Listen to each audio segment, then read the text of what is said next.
My daughter stood in my kitchen, slid a brochure for assisted living across the table, and said, "You're just a burden now." Dad, she had already chosen my room, listed my house, and told the realtor I would be gone by Friday. I did not argue. I only looked at the clock, because at 3:30 that afternoon, someone Claire did not know about was due at my front door. Before I tell you what happened when that doorbell rang, comment below and tell me where you're watching from, and like and subscribe if someone in your own family has ever mistaken your kindness for weakness. My name was Martin Hale. I was 70 years old and had spent 36 years as a municipal property assessor in Columbus, Ohio. That meant I knew exactly what a signature could transfer, what a missing page could hide, and how expensive one careless decision could become. Claire often mistook my quiet voice for confusion. She forgot that I had built my entire career by noticing details other people hoped I would overlook. The change had started after my knee replacement in April. For 3 weeks, Claire brought groceries, picked up prescriptions, and drove me to physical therapy. I was grateful. When she suggested handling my bills until you're steady again, I signed a limited financial power of attorney. By June, I was walking without a cane. Claire was still opening my mail. One morning, she sat at my dining table with my pension statement and a calculator. "You're spending too much on this house," she said. "I spend about $1,600 a month, including taxes and insurance. That's not the point. My pension was $4,160 a month. Social Security added $2,140. The house had been paid off for 11 years. What is the point?" I asked. "You don't need all this money sitting around."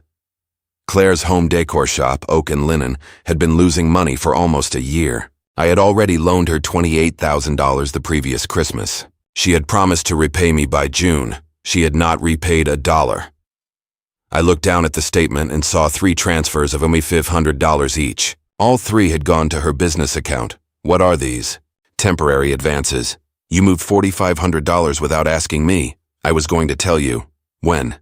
She closed the folder. "Dad, I'm the one handling everything now. Do you want my help or not? I asked you to pay bills while I recovered, and I did.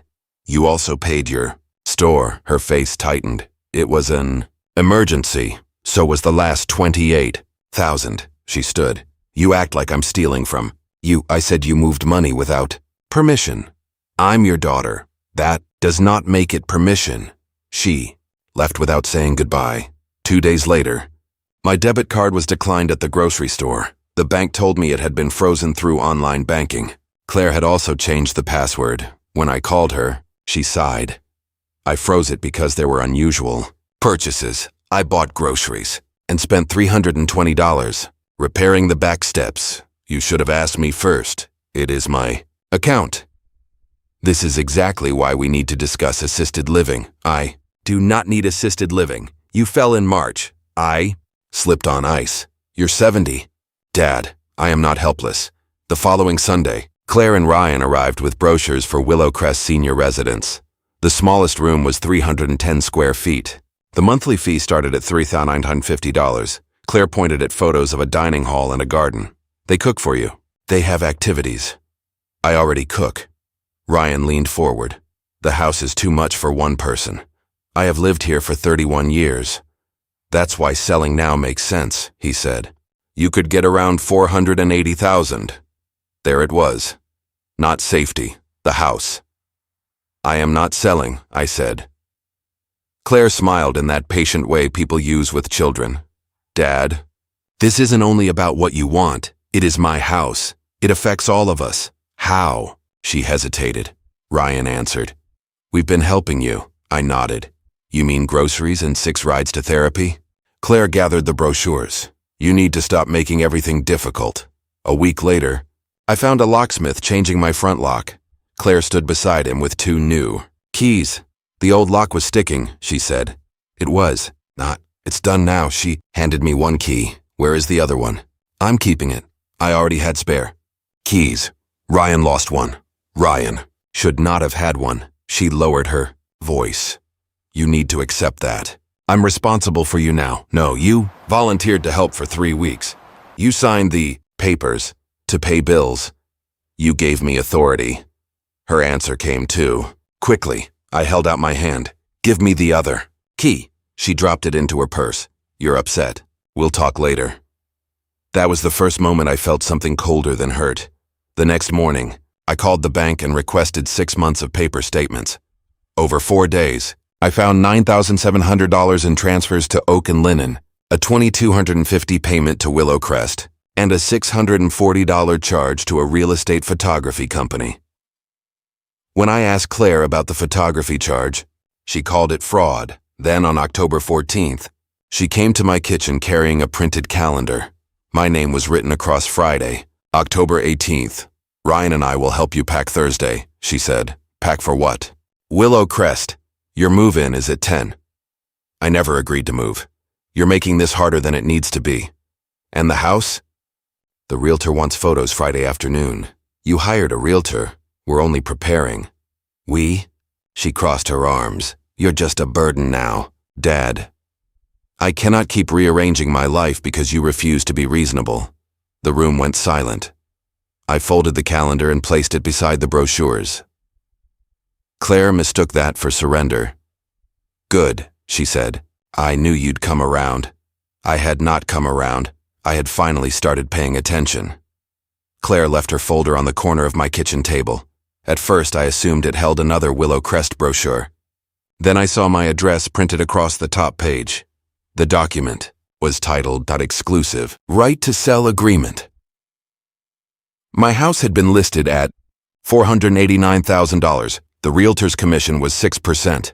The proposed listing date was October 18th. Under the seller's name, someone had typed out Martin Hale. A blue sticky note covered the signature line. Dad signs. Thursday. I read that sentence twice. Then I turned the E. Page. Claire had written that she was acting under financial power of attorney. She had also checked a box stating that the property would be vacant before showings began. The next document was worse. It was a payment confirmation from Willow Crest. A $2,250 community placement deposit had been charged from my checking account. The resident name was mine. The person listed as financially responsible was Claire Benton. At the bottom, in smaller print, I found the move-in terms. The deposit was non-refundable after October 15th. That was the next day. Claire had not been discussing my future with me. She had built a schedule around removing me from my own house before I could object. I kept reading. A handwritten note from the realtor said, "Need POA copy and father's ID. Closing target." November 8th, another note in Ryan's handwriting was clipped behind it. Once house sells, pay Oak and Linen loan, $86,000.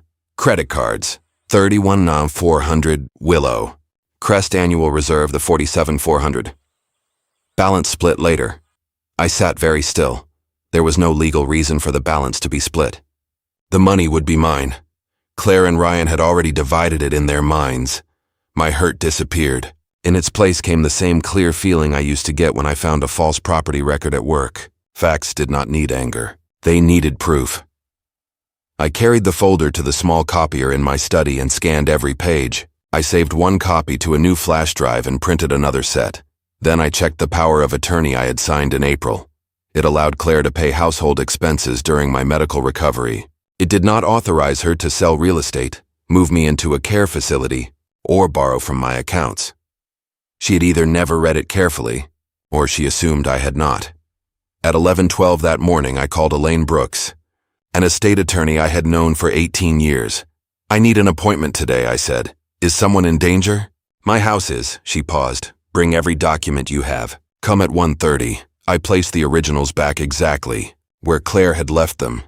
Then I made coffee and waited for the clock to move. Elaine Brooks's office sat on the 3rd floor of a brick building near Broad Street. I arrived at 1:24 with the folder, the bank statements, my original power of attorney, and the flash drive in a plain envelope.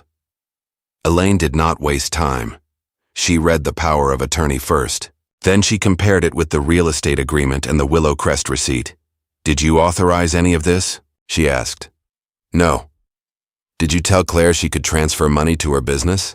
"No." "Did you agree to move?" "No." She placed both hands flat on the desk. "Then we treat this as unauthorized use of a limited financial authority. The good news is that the document she has does not give her the powers she claims. The bad news? She already believes it does. Elaine turned the listing agreement toward me. This contract is not valid without your signature. Claire cannot sell the house under this power of attorney. But if she gives the realtor an incomplete copy or tells them the signature is coming later, she can create confusion. Confusion can become expensive. What do we do first? We end her authority in writing today. She opened a blank revocation form on her computer. The document was simple. It named Claire, identified the power of attorney dated April 8th, and stated that every authority granted under it was revoked immediately. It also directed all banks, businesses, care facilities, and third parties to reject instructions from her. Elaine added one more paragraph. It stated that Claire had no authority to list, transfer, mortgage, lease, or otherwise control my house. That paragraph is not strictly necessary, Elaine said, but I do not want anyone pretending they misunderstood. She printed 3 copies. Then she looked at me carefully. Once these are signed and delivered, Claire may panic. Are you prepared for that? I was prepared the moment she priced my house. Elaine gave a small nod. That is the correct answer. The first step was the bank. We called the fraud department together from her conference room. I verified my identity using my account number, the last 4 digits of my social security number, and a code sent to my phone. The representative told me Claire was listed as an authorized agent under the power of attorney. I am revoking that authority today, I said. Elaine joined the call and explained that the bank would receive a written revocation before close of business. The representative froze all external transfers, removed Claire's online access, and canceled the debit card linked to the old login. A new account number would be issued. My pension and social security deposits would be redirected internally without interruption. Then, she asked whether I recognized 4 transfers totaling $9,700. I recognize where they went, I said. I did not approve them. She opened a formal dispute. The money would not return immediately, but the bank would preserve the records and contact the receiving institution. Claire's access ended at 2:07. I watched the old login disappear from the screen. No speech. No warning, just a line of text that said, "Authorized agent removed." Elaine printed the confirmation. One door closed, she said. Now, the house. The second step required more. Cared Elaine called the Franklin County Recorder's office and confirmed that no deed, mortgage lien, or transfer document had been filed against my property. Then she prepared an affidavit stating that I remained the sole owner, that I had not authorized any sale, and that no one held authority to sign real estate documents for me. She also drafted a notice to the realtor named on Claire's agreement. The notice did not accuse anyone of fraud. It simply stated that I had not hired the agency, had not agreed to list the property, and would not honor any document signed by another person. Elaine sent it by email and certified mail. At 2:26, the realtor called her office. Elaine put the call on speaker. "This is Paula Grant with Hartwell Realty," the woman said. "I just received your notice. Claire Benton told us her father had approved the sale. He has not." Elaine replied, "She provided a power of attorney. It does not authorize a real estate transaction." There was a pause. "We have photography scheduled Friday. Cancel it. And there's a potential buyer consultation at 4. Cancel that too," Paula lowered her voice. Was Claire aware that the authority was limited? Elaine looked at me before answering. "That is a question you should ask Claire." Paula promised to close the file immediately and send written confirmation. 7 minutes later, it arrived. My house was no longer listed. The next call was Willow Crest. I expected them to resist, but their admissions director sounded alarmed when Elaine explained that I had never toured the facility, signed an agreement, or authorized the deposit. The director checked the file. "Mr. Hale, we have an electronic form with your daughter's email address. Do you have my signature?" "No." "Do you have a recording of me agreeing to move?" "No." "Then I am not your resident." The director canceled the placement and agreed to review the $2,250 charge. She said the deposit had been processed as if Claire were acting with full authority. Elaine sent her the revocation. At 2:51, Willow Crest emailed confirmation that my move-in had been canceled by Friday, disappeared from their calendar. Claire still thought she was packing me on Thursday. Elaine leaned back. You now have two choices regarding the missing money, she said. You can pursue a civil claim immediately, or you can wait for the bank investigation and preserve the option. What would you recommend? Document first. Escalate only if necessary. That suited me. I did not want revenge for the sake of pain. I wanted control of my own life restored. Elaine prepared a demand letter listing the unauthorized transfers, the facility deposit, and the photography charge. The total was $12,590. The letter gave Claire 10 business days to repay the money or provide a written explanation for each transaction. It also ordered her to return every key financial document and copy of my identification. Elaine did not send it yet. We serve the revocation first, she said. Then the demand letter tomorrow morning. That prevents her from moving more money after she learns you are challenging her. I appreciated the order of it. Lock the door, then ask what was taken. At 3:05, Elaine called a mobile notary named Samuel Ortiz. He could meet us at my house at 3:30. I drove home with the unsigned revocation, affidavit, bank confirmation, realtor cancellation, and Willow Crest email in a blue legal folder. Claire's car was in my driveway. She was inside my kitchen, speaking on the phone. Yes, she said. Friday afternoon is fine. The house should be empty by then. She turned and saw me. I'll call you back. Her eyes moved to the folder. What's that? Paperwork. For the move? No, she frowned. You went out without telling me. I've been going out alone for 52 years. You know what I mean. I placed the folder on the table. Claire's own folder was still where she had left it. She glanced at it, then at me. Did you look through my papers? They concern my house and my money. Her expression changed for half a second. Not guilt. Calculation. Dad, whatever you think you saw, you're misunderstanding it. I understood the asking price. She pulled out a chair. Sit down. Let me explain. I am comfortable standing. We were trying to protect you. By taking $9,700, her face went pale. That money kept my business open. I was going to replace it after the sale of my house. You don't need the house. I need ownership of my decisions. She pressed her fingertips to her forehead. You are making this impossible. No, I'm making it clear. At 3:29, the doorbell rang. Claire looked toward the hallway. Who is that? I opened the door. Samuel Ortiz stood on the porch holding a leather case and a notary journal. Elaine stood beside him with one final document in her hand. Claire rose slowly from the table. Elaine stepped inside and introduced herself. Then, she placed the revocation in front of me. Samuel checked my driver's license, watched me sign each copy, and stamped the pages one by one. The sound was quiet. 3 firm presses. With the final stamp, Claire's authority ended. Elaine handed her a copy. Claire stared at the first line. You revoked it? Yes. You can't just do this. It was mine to grant, I said. It was mine to take back. Her phone buzzed on the table. Then it buzzed again. The bank, the realtor, or Willow Crest. I did not need to ask which one had reached her first. At 3:42, Claire's phone rang for the 3rd time. She looked at the screen and walked into the hallway. I heard her answer in a low voice. Paula, this is a misunderstanding. A pause followed. No, my father is confused. He agreed to everything. Claire glanced toward the kitchen, where Elaine and Samuel were packing their papers.